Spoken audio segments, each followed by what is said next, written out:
This week on Reverberate, Pastor Jed, Pastor Isaiah, and I talk about how performance-driven faith can feel like safety, but is actually slavery. We look at how good works, traditions, and even our own desire for approval can turn into a burden when we treat them as a basis for God's favor. We focus on how the gospel of grace frees us from that cycle and gives us real security in Christ alone.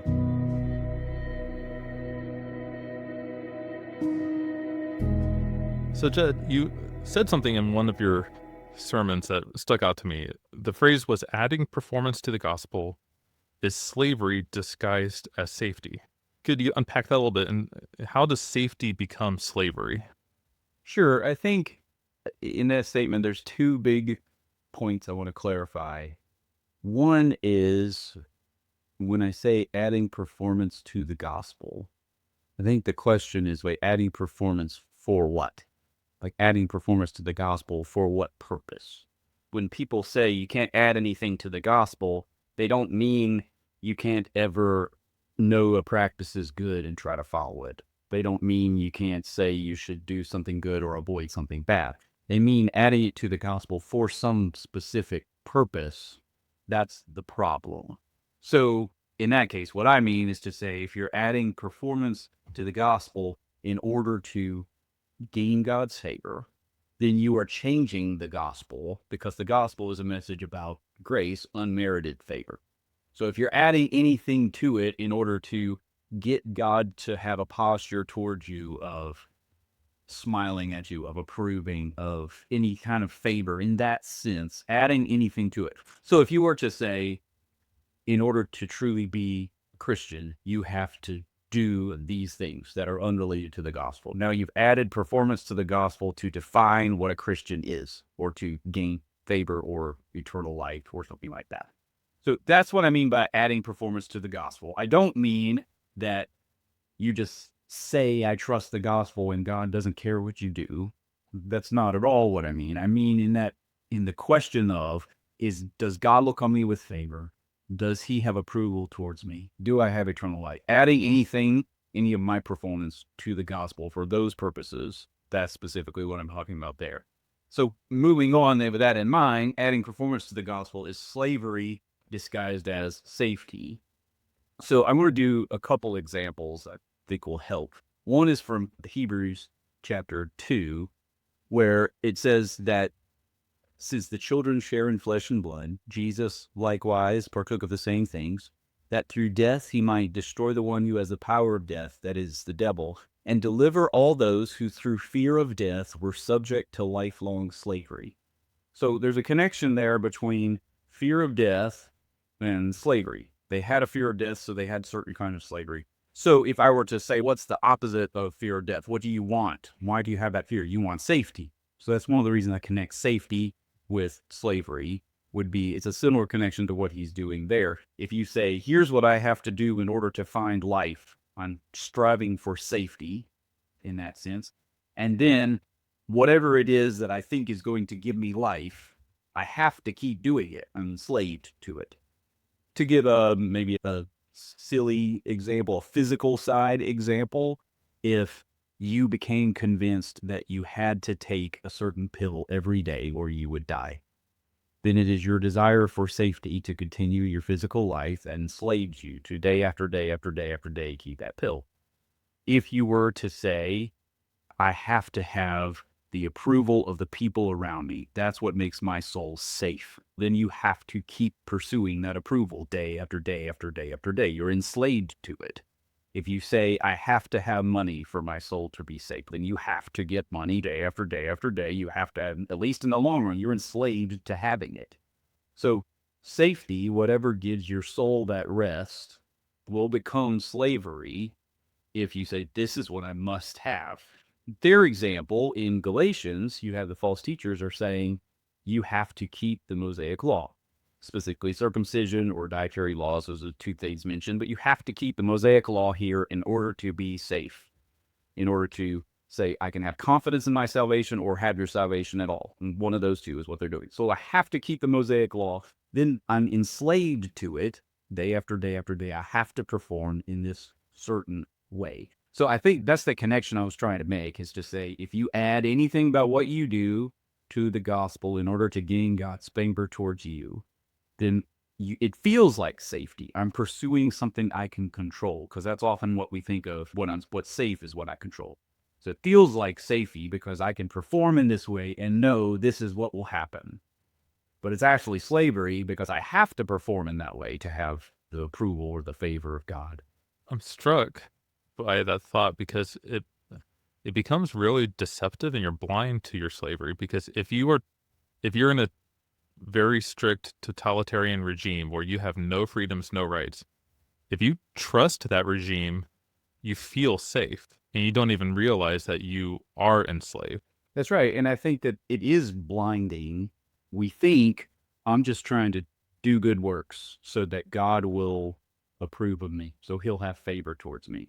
And it doesn't feel like slavery at all. But keep in mind, the book of Galatians, when it says these false teachers are trying to sneak in and bring slavery, or when it says, why would you go back to bondage later, same metaphor, later in the book, when he says they're trying to bring in slavery, he's not saying they're trying to bring in bad works. He's saying the very law God gave, that's what they're adding to the gospel. For necessity of a right relationship with God, his favor towards you, his approval towards you, you must have this law.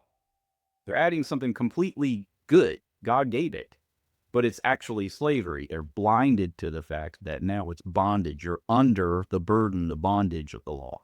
I think another reason too, that several reasons it can feel there's so much security, is several things like control. Rules make life predictable. Okay, so if I do X, Y will follow, and that tends to reduce anxiety, just like in life in general, right? Or think of like an assurance. So if I have a checklist that I could do, success is measurable. There's something that I could look at and find satisfaction from the standpoint. Look what I've accomplished. Look at these goals that I've met. So in the Christian life, or in terms of our relationship with God, I've prayed, I've read, I've given, I went to church, I did this or that. So therefore I'm right. Because, hey, aren't these things right? Aren't these good things? And that's, I think, part of why or how the disillusionment can creep in. Like Jed just said, did not God give the law? Was circumcision not prescribed by God? And then there's identity and approval. So doing right things, like he mentioned, it can give a certain status within a community. Certainly was the case with the Jews. Like Paul, when he talks about his past life, he brings up of the tribe of Benjamin, of this, of that, circumcised on the 8th day. There's a reason he's bringing those things up. To the Jewish mind, those were things that people were tempted to boast in, that it gave you a good and strong standing in the community, proved you were legit. It was like your badge of sorts. Of course, there's also, I think, just meaningful cause and effect, causality in the world. I think that plays a role. We tend to judge spiritual matters in the same way we do other things. So what I mean by that is just like the world out there, it often truly rewards visible effort. It just does. You've tried hard, you've performed well, and it rewards that. And so I think it's tempting to treat our relationship with God that way, because people go to work, and that's how it is other jobs. You get the promotion because you work hard, you do good, you do this or that. And so I think we tend to just treat the way, or the economy of salvation, the very same way we look at other structures. An example I just thought of is if you think of the protection racket of the mob in a city. You say, look, this is our area. You pay us, we'll keep you safe. That may feel like we're just paying the guys who can protect us. There's safety. And there's actual safety. If you pay them, they will make sure nobody messes with you because it's their turf. But in that sense, we all look from the outside and go, but they're extorting you. It's slavery, actually. And I think sometimes we view God like a mob boss, in the sense that we say, I go to church enough times, I read my Bible enough times, whatever that enough might mean exactly for us. I try to teach my kids the right way. I try to give some money. I do all these things. I've paid God off. Now he gives me favor. It's safety, we think, but it's actually slavery, because performance is what we're relying on. Mm-hmm. And I think in all of those different things we can look to, we can say, if I just have enough positive faith feelings, I just believe God's really going to work this situation out in such a good way, then he has to work it out this way. My safety is actually in me, my performance, not so much in God's favor towards me. And then I'm enslaved. And what happens when the circumstances don't work like I want? Or you fail once. Or you fail once. Absolutely. Absolutely. Whatever we look to and you go, I'm going to be a good parent. I'm going to work really hard to make sure I train my kids the right way. And that becomes the performance. And if I do that, God has favor towards me. Now, you should, if you're a parent, you should want to be a godly parent. Of course, nothing wrong with that desire. Acting like God has greater favor towards me because of my performance, and therefore the circumstances are going to turn out better, just enslaves you to your performance. It feels safe. It absolutely feels like safety, but it really is slavery if it's not the gospel driving you at its core of God's undeserved favor through Jesus Christ. A lot of religions enslave you, but it's externalized. So I'm thinking, like Judaism, they're following the law, and you have that structure imposed upon you. Catholicism, Islam, every other religion you could think of. It's a set of rules established by some tradition that you have to abide by. In our context, most of us come from evangelical Christian American community that there's not a super structured large church organization around us. So how are some ways that this can creep into our mindset internally? Because I know we've all felt this performance-driven way of trying to relate to God. So how does it creep in internally, even though we don't have that large external pressure putting it on us? I think the overall, there's a million answers we could talk about. The thing that comes to my mind right off, though, is our culture as a whole disciples us. So the American dream, I need to have this amount of luxury. I have to have that. Here's how I'm going to get it. Work hard, show up on time, whatever it might be. Here's my performance. That's what I look to for safety. That's what I'm enslaved to. I think that you can connect those two, the idea of just pleasure in general. That's what I have to have. My life's okay, is I'm going to have some level of pleasure, wherever you define it, but I'm going to do these things to get it. So I'm enslaved to that. I think our culture drives a lot of those overarching things. And a lot of it is not, it's internal just in who we are as humans. We are so tempted, prone to turn from worshiping God to worshiping other things. So I'm going to be a basically good person, and therefore people around me are going to treat me fairly well. I'm not going to be betrayed. I'm not going to be stabbed in the back by my friends because I'm basically being good. So of course they won't do that. That's a kind of exchange that works more or less most of the time, but it enslaves you to how am I performing with these people around me instead of saying, do I actually have favor with God? So we point to the religions because we're thinking favor with God. If you replace that with what do we look to give fulfillment or meaning or approval to our lives, whether you think about God at all, that's where you find all these things creeping in. Here's the performance. Here's what it's based on. And so then we get in American culture, productivity is a big thing. Are you a fairly successful, productive person? If so, you deserve approval. You deserve all these things. And so for us as Christians to say, no, really, my favor is with God, not based on my performance. And that can free us from the burden of slavery, the anxiety of slavery, to give us real safety instead of what feels like safety.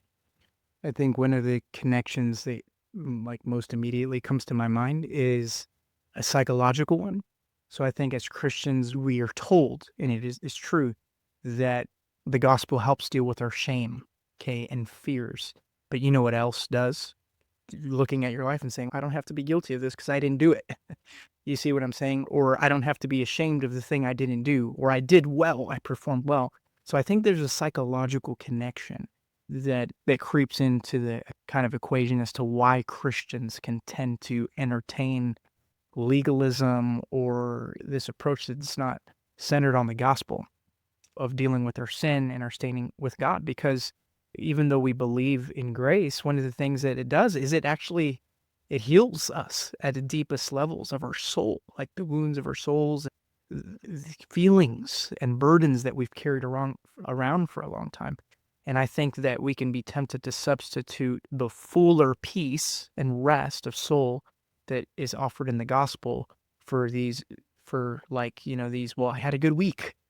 Like I read my Bible this week, or I prayed for however long, or If someone's been dealing with a specific sin, or they've been struggling with anger towards their wife or their children or whatever else, if they can get that together and they feel good about that, surely God does. And I think that if at the center is not the gospel and grace and the fact that, hey, even if you blew it this week, again, God's heart towards you is the same, then I could see it from just a psychological standpoint, legalism easily creeping in situation like that. So if someone realizes that they're in this slave mentality, one of the hard things to wrestle with is a lot of what they are enslaved to is objectively good things. Like you brought up my desire to be a good parent, or I'm super involved in church and helping with all these ministries. And then you start to realize, oh, I'm doing this because I feel like I'm earning favor with God, and that's not good. But there's also part of you like, I don't want to stop doing these things. So how would you guide someone or counsel someone who's realized that they're depending on works? And again, the works, they feel like, oh, these are responsibilities, or these are things I'm supposed to do, or these are good things. So how do you navigate that with someone who's in this enslaved mentality? Let's use your example of being really involved with church activities. If someone, they come to God through the gospel, they say, this is how I'm saved, through Jesus, only his work on the cross. I turn from trusting my sin, turn from trusting myself, trust Jesus. Okay. And then over time, they get more and more involved in church, and it becomes this sense of, I'm not sure God has favor towards me unless I do all these things. I'm going to guarantee God's favor towards me because I'm at church every time I should be. I'm in Bible studies. I'm volunteering for everything. That's the drive, not to gain it in the first place, but maybe to keep it. To say my performance is what guarantees that the Father looks on me with approval and favor. If someone is in that position, then I think the first thing is to recognize like there is a slavery in that. And I think you can tell if you look into yourself, am I serving? Am I attending? Am I involved with joy and satisfaction? Or am I doing all those things because I never quite have enough? It's never quite good enough. Got to be one more thing. Got to be one more thing. Because this sense of like the slave, someone who's a slave to something like this, we know it never really works. So we just always have to have a little more and a little more and a little more. It's the same thing when you ask how much money is enough and someone says $1 more. That tells you they're a slave to it. Yeah. They're absolutely a slave to it. And it works exactly the same way if you say, how much church attendance is enough? Well, one service more. No, that it's not earning you something. And this, if we stop and think about it, we know this. If you were to say, how much of your time does God deserve? All of it? It'll never be enough in that sense. So if you think I'm paying God off for his favor by doing these things, you're never going to get there. So if that person says, I'd say, oh, you're really involved and you feel like life's just frantic and busy. Are you connected with church in a way that's full of joy and satisfaction? If not, if you're like, it's never good enough, I feel like God's against me. I'm always waiting for the other shoe to fall where God, he's been pretty good so far, but I know I've done these other things, and so I'm just waiting on God to kind of jump on me. If that's your view of God, then I'd say you're viewing church involvement the wrong way. It is slavery to you. Now, to use a specific example from Galatians, well, from the New Testament, Paul didn't tell every Jew to stop keeping the law. He didn't. He said, yeah, do the feasts. Great, some of you do that. Just don't tell everybody else that you have to for salvation. He said, this is part of your culture. He didn't tell Jews, go eat all the unclean food. Definitely do that. You must be that. No, he didn't tell them that at all. So the point is not necessarily change the behavior. The point is come back. Are you really coming to the gospel? So I would tell that person and say, what do you think all of the church involvement is doing for you? Really ask that question and sit with God on that question. And then if you realize I'm actually acting like this is earning favor, then you turn from that and return to the gospel. If you say, I love this because it's what God has given me to do. This is a wonderful opportunity. These are God's people, and I love it. I got no greater joy than God and his people, and this is a wonderful opportunity to do it. That you probably wouldn't even come at the question if that's where you actually were. So I think just going back to the gospel, there are good things. It doesn't mean you should stop doing all the good things. It does mean you need to ask, am I really coming to God through the gospel so that he has favor towards me, or am I coming trying to earn it somehow?